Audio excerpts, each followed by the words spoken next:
Welcome, welcome. I am very happy to be here today with JB, also Jared Stone of Variety Pack. Welcome. Great to see you. Great to meet you. How are you doing today? I'm doing great. Thank you so much for asking. How about you? Yeah. Things are hot here in Philadelphia. Oh boy, yeah. Okay, well, I'm good now that there's a fan maybe a foot away from me, Uh-huh. but if it wasn't for that, yeah, I'd be dying in this heat right now. Where are you based? I'm in Buffalo, so we Oh, okay. actually haven't even hit 100 yet. I think we're one. It said like we're one of the few cities in the country that hasn't actually hit 100 degrees this whole summer. Oh, wow. But it doesn't mean things aren't overheated in a city with a large industrial factory history and very much close in the vicinity of the Canadian wildfire smoke. Hmm. So Oh, right, yeah. right. And is that where you're from originally, or are you from the No, South? No, I'm originally from Brooklyn, Oh, actually. okay. I'm from Brooklyn, New York, born and raised. Lived in Long Island, so I moved around a little bit when I was, a teen and such, and then came up here to Buffalo for college, and I just never tried to go back. I love it up here. Oh, cool. Great. Well, let's talk about your journal, Variety Pack. Tell us about how it was founded, when it was founded, why it was founded, and sort of take Yeah, us through its origin story. yeah, absolutely. So I always feel like when you create a literary journal, it's sort of and maybe this is a self-centered way of thinking, but I think it's also an honest way of thinking. Your journal is always is in some way is always an extension of you. It's what you believe in as a writer. It's your style, your voice. And for me, I've always liked to say I try to be a variety pack. I try to explore different spheres of writing. So, one day you'll see me on a stage where I'm competing against nationally ranked slam poets. The next moment you'll see a fiction of mine published in a magazine. So I always feel like, yeah, we always have particular themes and styles and voices as writers, but I think the aesthetic we bring doesn't necessarily have to be this tight little box. It could be an open spread atlas. And that's kind of what I wanted to bring with Variety Pack, not just a zine that accepts literary work, but genre work. And I know it's not like the first magazine to do that. There's so many that have, right? But I think like emphasizing that, still having an aesthetic, but not trying to put it in a tight box. I feel like some zines do that Mhm. where they have and not that there's anything wrong with that either. That's not a knock on them.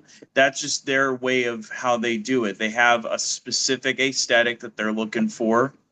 And ours, and I like to say, like any journal, we do the same, but I like to think ours is a little more open. One issue you'll find a horror story about a carnival gone wrong to a poem about U.S. imperialism. So we try to encompass many different themes and styles. And that's where I think the term variety pack is. Whenever you see a variety pack of your favorite chips and cereals, I was just like, man, you could use that analogy so hard for literature too.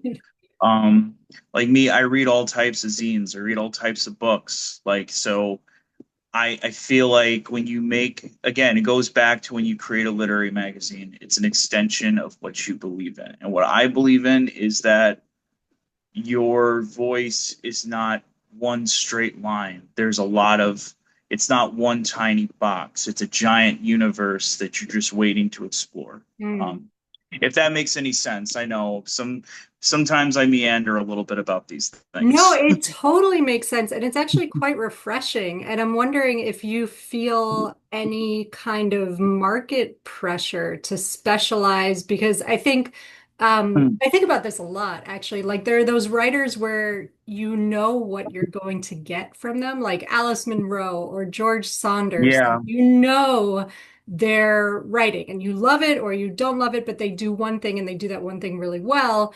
versus Well, even kinds of with George writers. Yeah. Saunders, though, let George Saunders is actually a great example of variety in their writing because yes, George Saunders had a particular voice and style, but he also wrote about different things. Lincoln Mhm. and Bardo, at the end of the day, this giant, amazing like take on Lincoln's death and his son is going to be a very different story still than the one of the microfictions he's published in 10th of December, which Mhm. is Styx, right?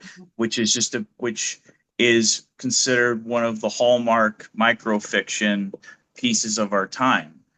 And I think what's important about that to realize is even George Saunders has his own particular voice, but he doesn't let it be bound to just short story or microfiction or novels. And he doesn't just and even though family is a recurring theme and other things that are existential recurring themes in his works, there's different ways, I think, of still how he expresses them while Mhm. still maintaining his own signature style and voice. I think the expression can sometimes be a little different. So the story is obviously going to be different. So I think that's a perfect example, actually. Mhm. But yeah, like I haven't read as much Alice Munro as I should, so I can't make the same analogy. But yeah, you know, um, I think even in those small moments, variety is still something in George Sure. Saunders' wheelhouse in terms of what I'm discussing. Mhm. So I I would think, think, yeah, oh, go ahead. sorry, but to answer your question, I apologize. ADHD brain, sometimes I interrupt people. But just to answer your question, we have thought about it, and one of the things we're doing now, as we're switching to being a biannual publication, which we kind of really just started last year is having an unthemed issue and a themed issue per year. This way, we kind of have a specific focus, but um, we also want to leave it as an open field the next issue, right? So, for an example, though, of why I think there was a lot of variety to why we stuck to our magazine's mission while still doing this. Last year, we released our believe it was our second themed issue. No, 2 years ago. Sorry, because it was pre-hiatus. Our futurisms issue, Mhm. and we got a lot of different takes on what futurism is to some people. We didn't want people to just go by the same futurist theory. We wanted their own takes, and I think we got a lot of different takes. We got some takes that try to connect the current situation in Palestine, the horrors and that are being unleashed on the people of Palestine right now. And someone wrote this brilliant essay of what that world could possibly look like in a way that was hopeful and meaningful, but also giving a realistic perspective to the current state of violence and terror that's being unleashed onto that into that area. So for me, that was a very important piece because it shows that even when you use the present, you're still talking about the future in a certain way that relates to the theme. And I think for me, we try to open our theme up. Like for example, our last theme was our refugees. Sorry, no, our voices of the modern diaspora. So it included refugee voices, but we also had a couple of people who were included in it who are indigenous voices. And I feel like when people talk a lot about diaspora, we sometimes American indigenous folks are kind of left out of the conversation because this is not really diaspora, this is their land. But when your land's taken from you, that's diaspora too. And one of the submitters for our visual arts section, which is the one I currently run, kind of gave me that perspective when he submitted his work, and I was like, man, Michael has a point. Incredible, incredible artist. Definitely was glad to publish his work. But it was cool to get that perspective because sometimes people will try to, because one of the things we are doing now with these is to have like a little statement as to what relates to the theme. I think a lot of places are doing that now. The account does a great job of having you write something based on something and then listing why you wrote it.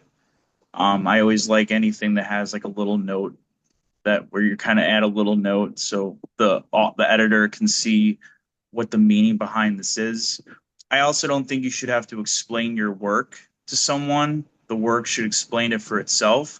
But if it comes from a very underground kind of personal note and it's worth noting, sometimes it's worth it for that thing to be there in the first place. Hmm. So are you talking about writers who sort of explain their work like in the cover letter, or are you saying you include that Just in? for like themed issues, we're starting to I do see. that. Mhm. Just so they, but also for their sake too, so they can have a clear picture of the theme itself. And I think sometimes you get a better understanding of your own writing when you can actually explain it to yourself sometimes. Mhm. Yeah. I don't, I that makes actually any want to sense. see, I almost dedicated a weekend discussion to this. I would like to see more of that. Like, I am so curious Yeah. always what inspired the work, what prompted the work. Like, I care way more about that than One necessarily thing the Smoke Lawn credentials. does and flashback fiction do is they'll do like an interview with the editors at like with the writers after Yeah, they publish yeah. them. And I remember when flashback fiction did that for me, and I was really excited because there was an interesting backstory to the story I wrote. I was like, "Oh, I get to talk about this story." And and also if you're submitting to these zines and hopefully reading them before submitting to them, I've been told this by Smoke Lawn editors, and I'm sure they would vouch for this. Still looking back, they encourage people not only to read the stories but to read the interviews because those are your little snippets that tell you a little bit more about the story, the backstory to the story, you know. Yeah. And I always think those are really important to read. I agree. So going back to what the magazine publishes generally, when you say genre fiction, does that mean everything like Yeah, horror? except for maybe like erotica. I Mhm. feel like if I can't, I just it's a very strong subject, and I feel like it has its own. I respect it. I respect its style and its worth. It's just not our thing.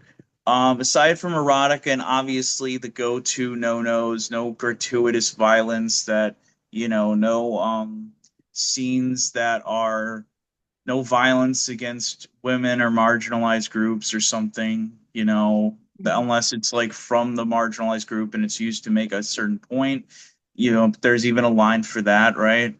But aside from that, and aside from like genres, I think the only genre I personally wouldn't be into is erotica. But aside from that, it's really up to my editors at the end of the day. Like, even though I'm editor in chief, um, I have teams, so I have Isella Lee Kemper, who's our poetry editor, Ben Brandeis, our flash fiction editor, Ian's our short fiction editor, and Skylar's our essays editor. And then we have our readers. And I like them to feel free that they don't have to come to me for every decision, that this is their baby, this is their team. I put them at this, I want us all to kind of have an equal say, and I don't want to be the guy unless I feel like, because we do some of those things where you have like a spreadsheet of people who have a toxic history of harassing publishers and editors. So if they run into that, I'm like, yeah, screw this guy. Mm. But aside from that, I really don't try to get too involved because I want to give my editors all the freedom they deserve to make their own decisions for Mm. work. So really, whatever genres we accept is ultimately up to them. But I do encourage them to be open to both genre and literary. So if you have a speculative poetry about a time traveler sailing to the moon or something, and it's actually good, it's on your top list. Don't let it be in genre stop you from publishing it, even if half the stuff is literary. So um, I try to leave it up to them. Hmm. I would assume that's what most editors and chiefs do, but we also are in a society where people think the best technique is micromanaging each other, and it's not. It's horrible. You will never get things productive if you're just trying to play boss to everyone. I've even seen it in really wholesome indie lit mag communities.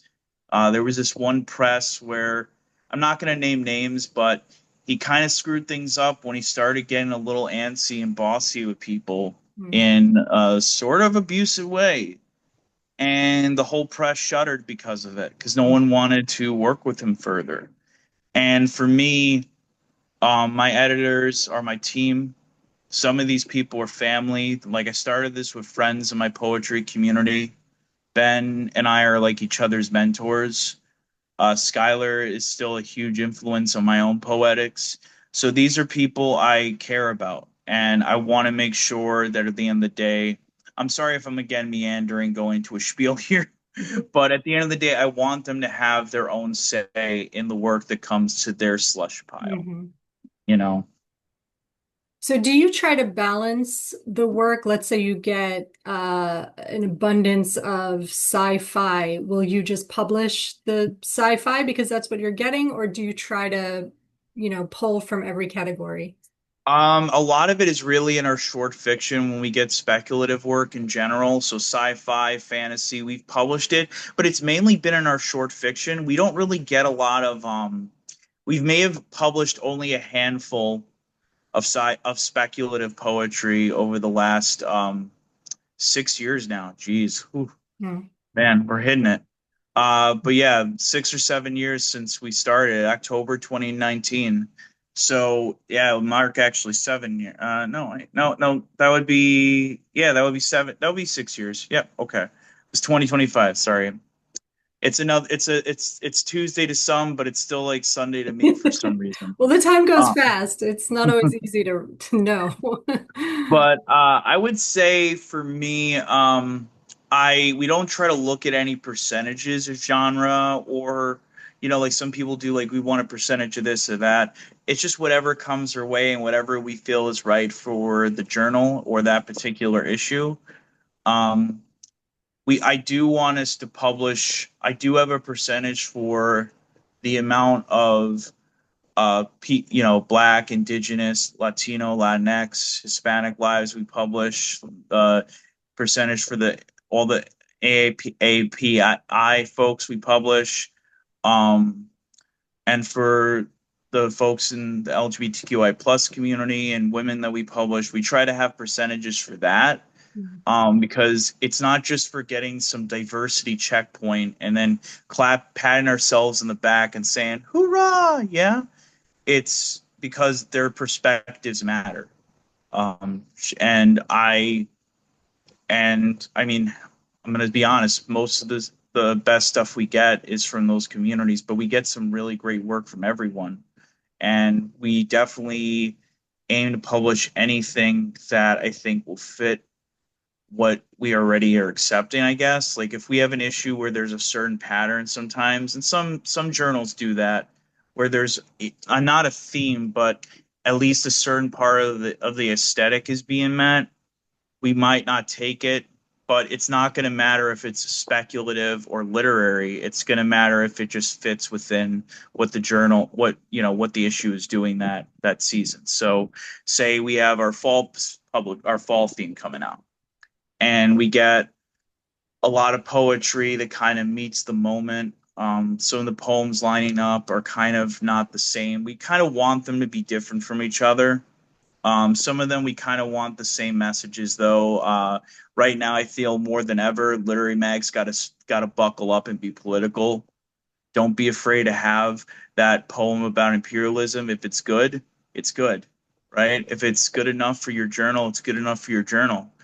And I will like I personally, I'm sorry, I'm like going in a tangent. Please go for it. um, but I feel it's important to kind of match the moment of what you've already accepted. So if we get a bunch of political poems and there's one that kind of bridges a personal political gap rather than one that goes in a social political gap, maybe my editors will try to bridge that.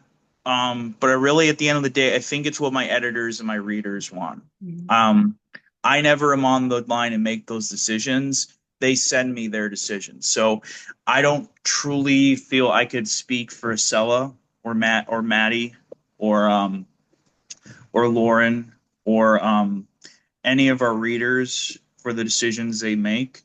I don't like speaking for people, just not my forte. But I know them well enough to know that they kind of want poems that speak on a sort of personal and political bridge, which I guess so many can. So I guess a lot of the stuff we've published recently, if you read our zine, is a lot of it bridges on political movements right now. Some of them bridge on uh, personal connections with themes of family. Some of them bridge on personal connections with themes of nostalgia, but also some of them bridge on confessional, anthem poet, like, personal anthem poetry as well. Um, we've published a lot of African writers, a lot of writers from across the African continent, and I really love that we've published honestly African writers across the board. Again, not for some stupid diversity checkpoint, but because there's something really unique, and I say this unique with different African countries and how you get to see different poets, whether they're out of Nigeria or Kenya. I think we've had a couple out of Ghana as well. And it's just so like African poets are a whole nother level. African writers are a whole nother level. And um like one of their biggest poets in Ghana, King Yaw, just won the World Poetry Slam against American poets. So they're killing it in literature right now. I mean, I am a huge fan of Faya magazine, which is speculative black speculative poetry and literature. And they do a lot of stuff, and they have a lot of issues very directly for African writers. There's a lot of, and so we publish a lot of people that aren't afraid to talk about their culture unapologetically. Um, I always feel like that's something I've always, loved to see in poems. Again, it's not what I want; it's what my editors want. Um, I know for Ben, he loves he is bites his nails every time we get a flash fiction submission because we get some really good selections when we do. And I think for him, a lot of it really comes down to is, and I always do this with mastheads. If I see a writer on a masthead, I sometimes will go into the editor's like author website or something and look up their writing. Not so I can match it, but I think also knowing what the editors write gives me a better idea of what they're looking for. And a lot of the things I just told you, for example, with poetry for our poetry team, that's sort of what they write about. Like I know my editor's writing. Um, we also There, do just have to, work. sorry to interrupt you, but your camera is sort of cutting off your, Oh yeah, yeah, yeah, yeah, there we sorry. go. Want to Can you see the hear me better whole, now? the whole you. Yeah, we got it. Good, Sorry, I had my phone here too, and I was good. getting into the conversation. But yeah, so like the but for me, again, I can't speak for my editors, but my advice is if you're gonna read our zine, another thing, if you're not too sure if your work can fit, and I guess that kind of maybe answers this question too, is to look at our editors' author websites. Ben just put out an author website. Um, Ian, I believe, doesn't have an author website, but he probably gets the most submissions outside of our poetry. So he definitely is someone I feel he definitely loves genre work. I know this year we are going to start finally nominating some work for Best American Sci-Fi and Fantasy. We want to send our submissions out to them because we've gotten some really good works over the years, and it's been due time to start nominating for that. Sure. Uh, I really feel like a lot of our speculative work has been in fiction. So if you read some more magazines, you'll see a lot more of that on Ian's front, who does our short fiction and novelettes. So anything between 1,000 to 9,000 words. Um, Absolutely recommend just reading some of the stories you see there, seeing if will be a fit. hmm So a question about those percentages of different sort of identity affiliations. Do you go by, I've sort of wondered this about magazines generally. Do you go by the author's bio or do you look at the content of the work? Because I know it kind of gets Sometimes I do sticky, my right? own Because little sometimes research. people, yeah, just like I'm a woman, but I don't always write about woman Yeah. focused issues. So how do Well, you kind of No, I determine, totally. yeah. And you shouldn't be expected to either. Mhm. That's you have your own stories. You don't have to just revolve them around that part of you, right? I think for me, the way we do it is, sorry, give me a moment. So the way we kind of do it is we don't have any absolute number percentages, but we do have people who come. Most of the time, the stories that I've seen or the submissions that I've been sent, someone is bringing their culture involved. But I will be honest with you, there are times I will look up an author website, I will Google certain things that I might find a little suspect. So, for example, and I don't think this was anyone trying to dog us or anything. So this isn't a knock on anyone in particular. But when we had our Voices of the Modern Diaspora, I made it very clear in the submission guidelines that we're only looking for a particular set of writers for this theme. Writers who are refugee voices or first, second generation immigrants or have ties to a culture that they are still feeling sort of the effects of diaspora of the what is a diaspora, right? And I had a few people who submitted who I'm going to be honest with you, and they said this in their bios too, were like some of those missionary teachers who go to these countries and think they know the situation because they were there for like a few years, and some made more than I do. I'm not questioning that, but what I am questioning is, do you realize this is not for you? It's for the people in the village you're probably squatted in, right? So that you're on the land of. So for me, I do a little bit of research, but honestly, my editors do a pretty darn good job of doing their own research as well. Half the time, a situation comes up where someone might. We've never really had to deal with the whole lying about identity thing yet, but we're a growing journal. We're not going anywhere anytime soon. We'll probably deal with that eventually, right? Some have already. But we haven't dealt with that yet. But I think like if we do, we're kind of we're pretty much prepared. We're not afraid to research people if we need to, just to make sure that people aren't like, lying about certain things. It's a rarity though, and I rarely even have to do that. But there's been a couple of occasions where I've had to, Mhm. right? Because I don't want people misrepresenting the theme or themselves when they're writing, and some people unfortunately do that. Mhm. Same with AI. If we have an AI bot, I'll be honest with you, I've seen AI poetry. It is very easy to tell AI Mhm. poems. I'm sorry. I don't know how hard that is for some people. I'm not trying to judge, but I've seen AI poetry. It doesn't have a snowball's chance in hell of getting past us. Mhm. AI fiction and prose might be a different matter. And I know there's some recognition software that's out there now, so that's something we might look into. Our short fiction editor is a university graduate. He knows what he's doing. Ben has been writing since he was in diapers. I'm pretty sure his first words weren't goo goo gaga. They were iambic pentameter. Nah, they weren't that. But we I think we got a grasp on who the fakers are if people do decide to do that. Not to be too blunt about it, but some people are fakers with some of these things, and who is realistically trying to publish their work. Yeah. I For, guess I'm not their really asking about the fakers, though. I'm sort of more curious about the person who, let's say they submit a great story, but yeah. there's no, it's not necessarily a story about identity, and there aren't any clues in the writer's bio about their identity, but I appreciate that the magazine is trying to meet certain percentages Uh, regarding them. So how do you, is that the moment where you hmm. say, this is a great story? Let's Well, look at I their think website to sometimes that's when see. I'll also do a Google search too, every now and then, if I don't have a clear indicator.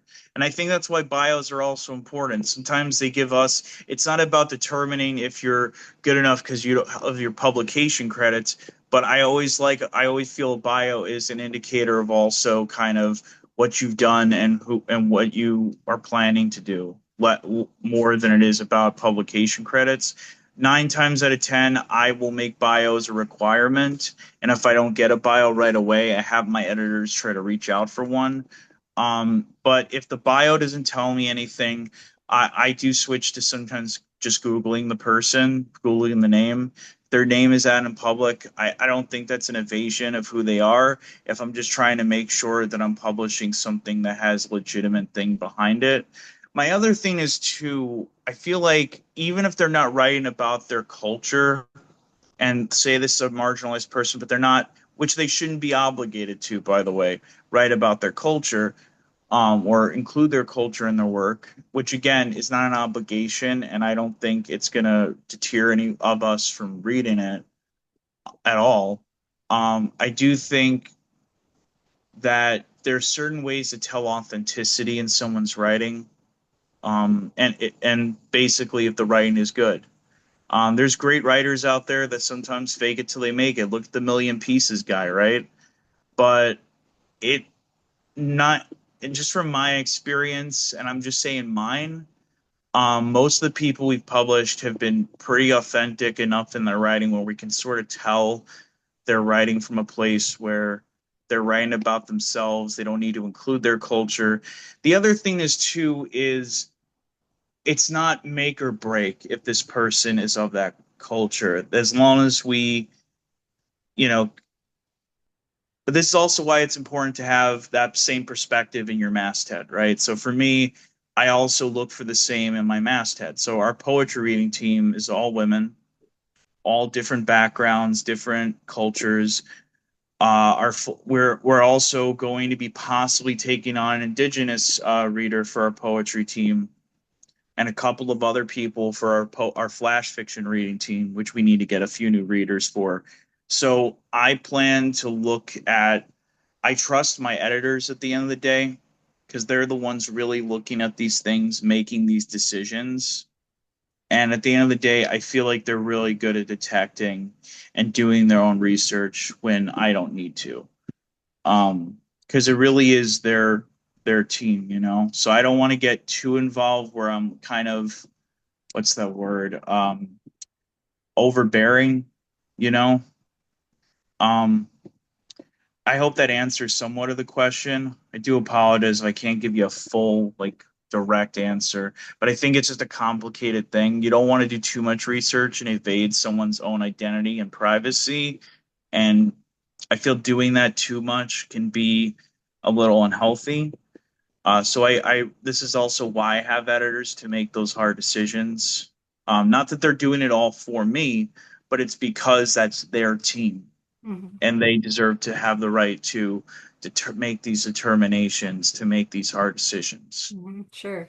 I think it's just a really interesting topic. I mean, Yeah, I think it's very important to kind of make your magazine include a variety of voices, but it gets very tricky because I know, there are yeah. people who say, I don't want my work to be chosen because I'm a woman. I don't want it to be chosen because I'm gay. I want it to be Oh, chosen yeah. because it's a We're great never going to poem. make those decisions And I don't based on. want these editors to sort of I don't want to have the feeling that I'm being No, elected absolutely. because of my. Oh, and let me reiterate too, I personally, I don't, even though that's like we have those percentages, Mhm. um, you just including your identity in a piece is never going to be a guarantee.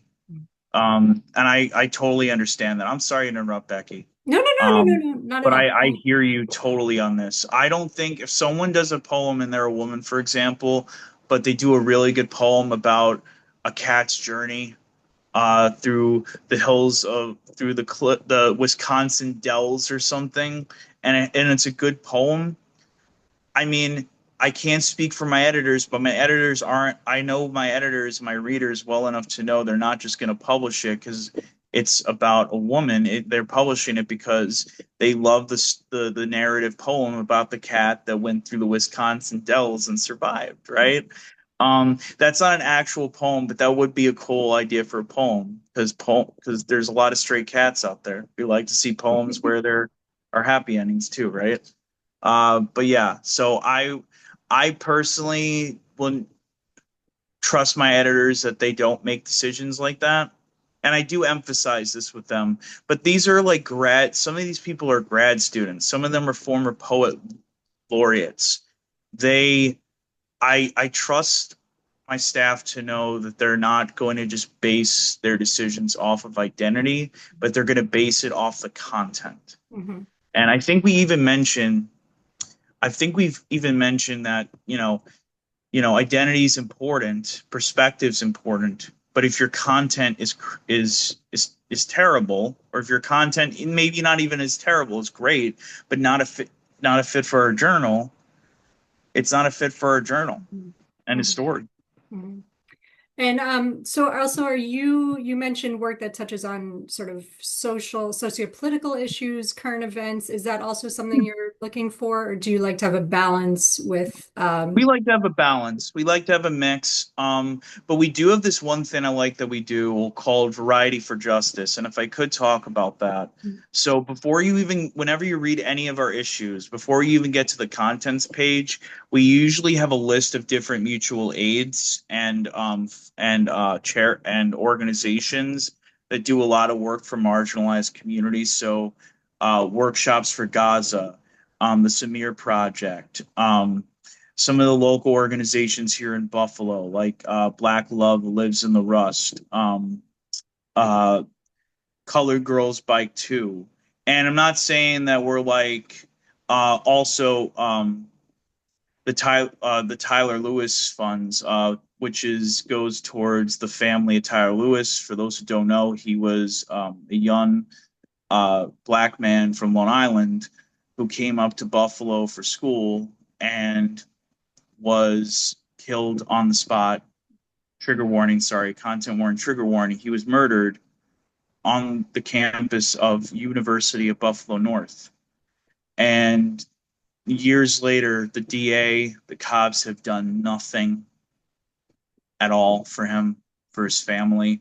They've done nothing to bring justice, and there is some evidence of who the killer is, but they have not done anything. And I bring this up to illustrate that I can only do so much. Like, I can donate what I can, I can show up to protest rallies, but I feel the other purpose of having any art space, whether it's a literary magazine, whether it's an open mic, is to kind of use that platform, especially for me as someone who is white and of a place of privilege, to use that privilege and that platform to promote these causes. And so I try to kind of have this page of different things people can submit to. So for the what sometimes they change up the fund me's for this, but the fund me's for Tyler Lewis, the amazing work that's being done by the people of the Samir Project, who are one of the foremost organizations right now bringing aid into Gaza, which is vital right now. So I definitely have socio-political constructs are a big deal for us, but they aren't a be all end all. You could still have a very well intentioned poem that has some great political themes, and it might not get into the journal hmm if it's not a. We still have an aesthetic. It's a broad one, but it's still an aesthetic nonetheless. So it really depends. I will say also, not this issue, but next year we will be finally having a new category for our magazine, which will allow people to submit video poetry or video essays, which Oh. I'm very excited about. Mhm. And that will open the field to also giving people more space to speak on their piece as well about the world, because spoken word is such a growing genre in poetry, Mhm. and I kind of feel like lit mags can do more, especially a digital one as ours can do more to open up that space a little bit too. Mhm. Shifting gears a little bit, I noticed you started charging a submission fee. Unless I'm Yeah, mistaken, that is brand new. Can you tell us it's brand new. what's up with that? Why? Why did you cross? I Why did you know, I'm cross over? sorry. I was so Trust happy me, to see that I you did I not charge honestly me. wanted so a lot of people try to make these permanent. I really just want it to be temporary. I was Okay. holding back against it. It was honestly a democratic decision by our editors and myself.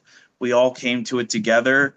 I do want to have like waivers for certain things though. So for folks with a low income, unlike that one magazine, which I don't know the name of, I am never going to give someone crap about not being able to afford submission fees. $3 may not seem much to you, but it could be everything to someone else. And I'm not going to be naive to that. So we will be offering, I will try to have an offering of waiver fees for those who can't afford to submit to the zine. If a submission fee is too much, we're never going to charge though $12. Like someone charged like $12 for that, I think. You were posting about it, and I was like, "What?"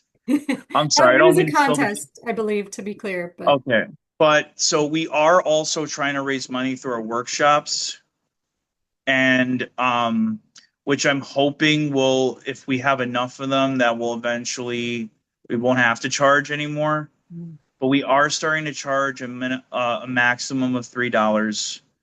We will have a waiver though for those who have low income. If they want to provide, just give us a short backstory. We don't need to see personal things like bank statements. I don't know if people send those. I've never had to deal with that before, but just give us a brief sentence, even of what you're going through, and we'll try to work it out. Because I really, really understand that poverty is something that's going to be affecting all of us soon. And the last thing I wanted to do was this, but I also didn't want to charge people to read like a whole issue and then only be left with two samples. Because if you're submitting to a zine and a lot of us are telling you to read the zine, but it costs money, in a way, we're still charging you to submit because you're still charging someone to submit. In my opinion, if the submission is free though, but the magazine itself cost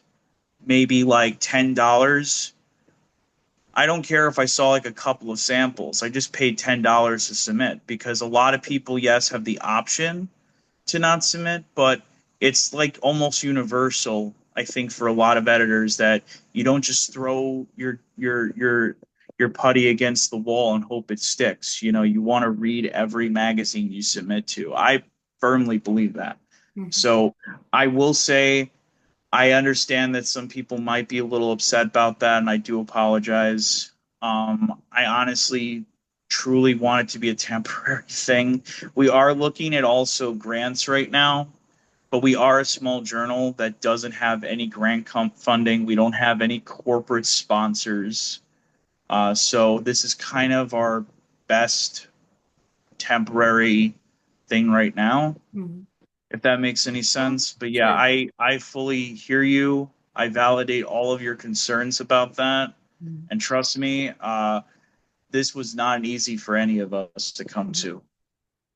So what is something, if you can, so if a writer's listening to this and they're thinking, this Yeah. sounds great, I want to sort of make sure that my work is appropriate for this magazine. Can you tell us something that you see too much of in submissions, some insight into Yeah. maybe stylistically or in terms of subject matter or something that is just not, either it's not right for your magazine or you're just tapped out. You've seen too much of it. Yeah, I can at least speak on some points because obviously I still communicate with my editors. I still see what they show me when they're ready to accept something and what they don't, right?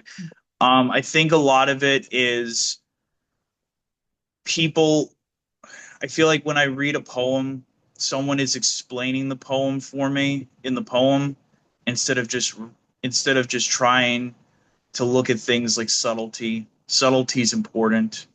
I think some some some submissions I'll see sometimes it feels like the person did not read their work aloud, Mm. which I feel is vital for I feel like that's the most underrated proofreader you got is your own voice. Um, if I see this a lot in fiction and I see this with some of the students I've worked with too, and I see this in people when they submit their fiction.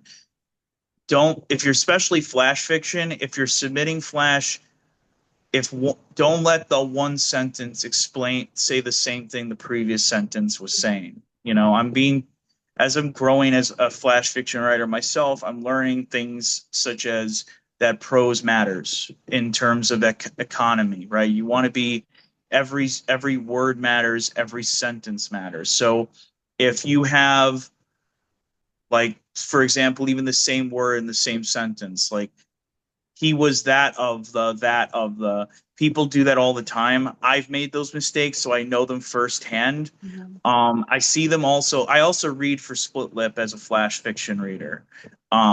I'm back on that grind as well. So Mhm. I see that mistake a lot. I think when people write a story, but it feels like an observation, there's no break of dialogue, there's no real character development. I've seen those mistakes happen. Um, for poetry, I would say again, subtlety can sometimes be your best friend. Be a little subtle in your language, unless you have something that, I guess, don't be afraid to be visceral in your language.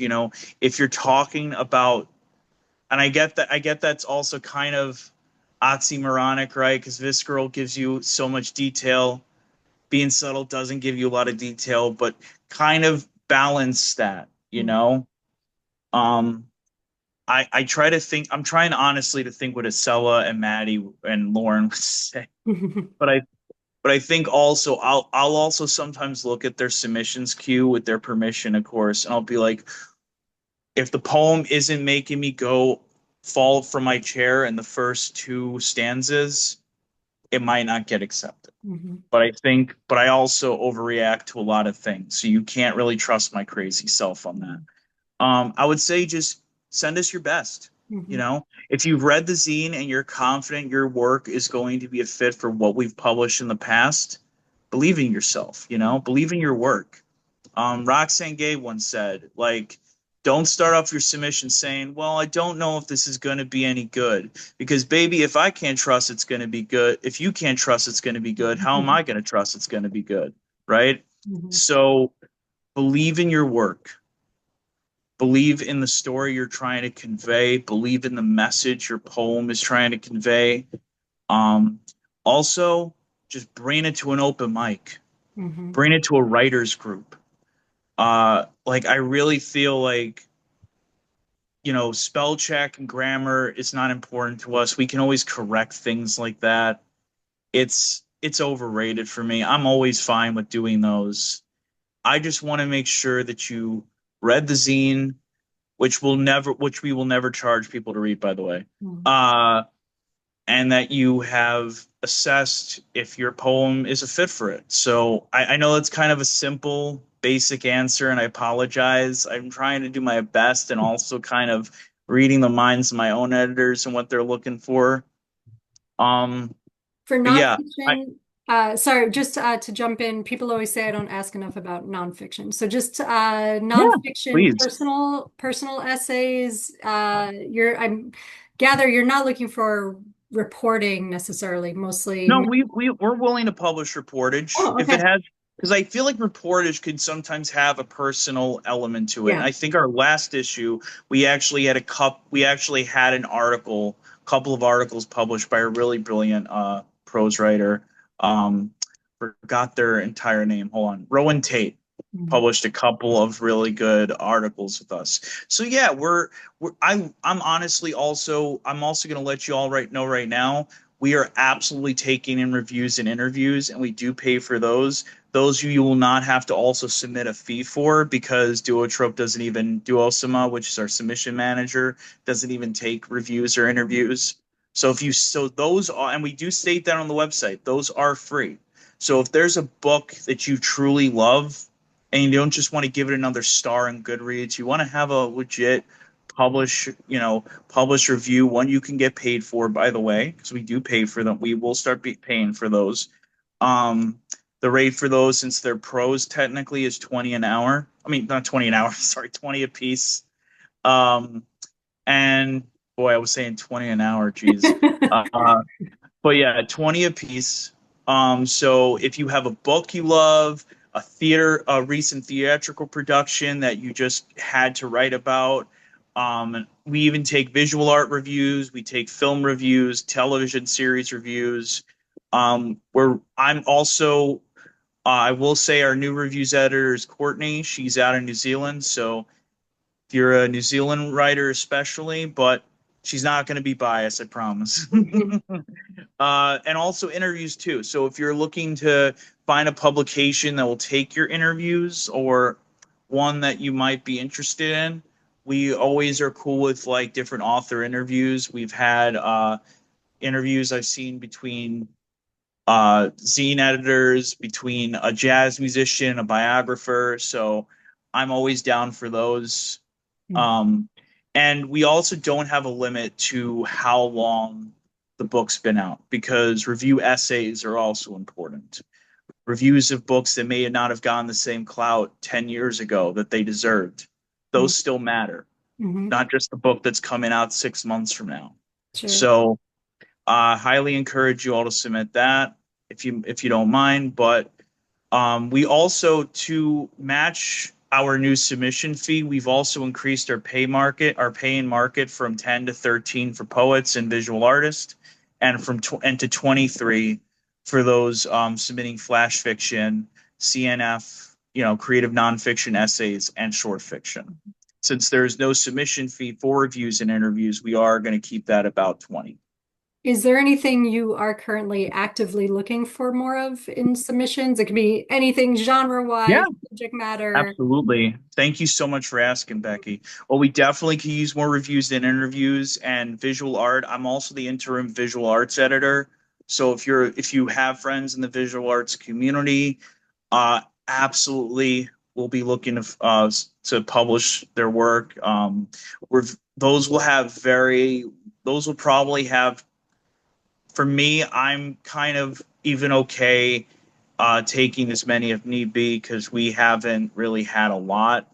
It's hard to get people excited about submitting their visual art to a literary magazine. So whenever we do get them, which we get enough of, it's always great to see. Mhm. I would also love to see more genre work. Don't be afraid to send us world building pieces. I will say earlier to your question, I know Ian has a history of publishing short fiction with good world building structure. So if you have a unique world and a unique character who's trying to make it through that crazy world, please feel free to send Ian's way. And I know for Skylar has a lot of history with like foreign policy, education. She's represented as a Fulbright scholar in Kenya, so she has a history with really good writing on foreign affairs. So that's why if you ever see a lot of her essays, a lot of them do have elements. Most 9 times out of 10, they're going to have a political acumen to them. So we're never going to have someone with an essay about how their hair dryer is too low and it's messing up their hair or something, right? It's normally from what I've seen her publish and accept, she's accepted essays that have been based on the U.S. war machine, imperialism, things like unfortunately the lack of gun control in this country. We've had essays published on that. So if you're looking to publish an essay, I recommend trying to go from maybe a political standpoint you're familiar with. Mhm. And one final question, I just want to say thank Yeah. you so much for for taking Thank the you time for today. having You've me. been I great. hope I've answered my questions the best I can. I'm like Absolutely. so honored to be here. I'm not trying to take any of this for granted. I'm so grateful for you all for coming to this too. That's Thank you to all the people on the Zoom here right now. Seriously. So this is a question that I ask all editors. We know it's a lot of work. It's a labor of love. We know you are managing family and, other professional obligations and your own writing. So what keeps you doing this? What keeps you motivated? What keeps you inspired to do this work? A couple of things. We have a president right now who's trying to shut down the arts wholesale. And I think literary magazines are one of the last bastions trying to tell Mr. Chito Mussolini to screw off. We're really the last, I feel, one of the great last bastions of literature. Not that I'm trying to like put every lit mag editor on a pedestal like this, but there is something really underrated and about how revolutionary it is to be a literary editor right now in this time we're living in. And I think it's just for me important to provide a space to anyone looking to have their story told. Hmm. Um, we have less than a handful of literary magazines here in Western New York, several that I admire, but one of them is a press that doesn't really take unsolicited submissions except for one contest a year. Again, not a knock, freaking love them. Hmm. Uh, Another is on, hiatus, which power to them. I hope they come back stronger than ever because they're a zine that means a lot to me. I'm not going to mention names though, because I've heard that can be a little controversial. But there's some great zines here in Western New York, but they're not necessarily open to everyone. So we really are, Western New York based, even though we're open to everyone across the globe. So I think having that space, to providing that space, more importantly, to um, anyone, like I've seen high school students who have considered Variety Pack their first publication. And some of these are students that I've worked with. Okay. That is a full circle moment if I ever done sing. So I want to continue us to publish young writers, old writers, writers from Estonia, writers from Brazil, writers from Buffalo, New York, writers from New Zealand. It doesn't matter where you're from. We want to hear your work, We want Hmm. to read your work. Hmm. And I just want to see this thing grow. uh, it's not just for me. It's not just for my editors. It's not just for our readers and submitters. It's for our communities. Hmm. And I think it's more vital than ever that lit mags continue to do everything they can to not give up the ghost, to not hang up the cape and cowl, to not let the changing of the guard for the worst of reasons happen right in front of their eyes. Um, but That's yeah, great. those are my reasons. Well, thank you so much, Jared. This has been really great. And thank you, everyone, for coming out. Great to see you.